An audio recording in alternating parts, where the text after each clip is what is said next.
má miminko hlavičku. Tady se podíváme na srdíčko.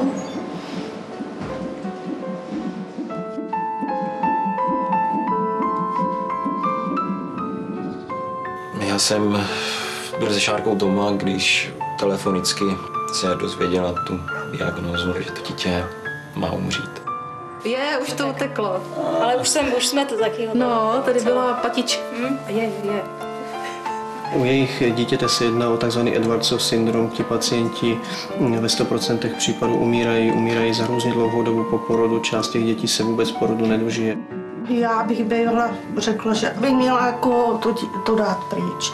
Třeba to kope tak hodně k té páteři? No a nebo dozadu? my jsme dělali ultrazvuk, si dělala takže tady je zádama. Každý tata se těšil, jak s tím vyjede a teď, aby trnul hrůzou, kdy to pěkné, taky může skončit.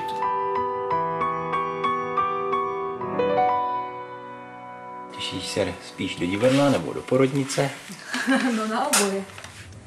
Buď začnou bolesti, nebo odteče plodová voda, jo, nebo se cokoliv děje. Někdy třeba může vynout takové tušení. Do porodnice! Jsem zvědavý, jestli to bude chlapeček nebo holčička. Je mi to jedno, jenom bych si přál, aby bylo zdravé.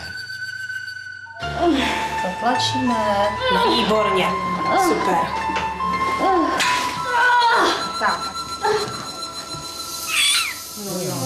A co je to, holčiček?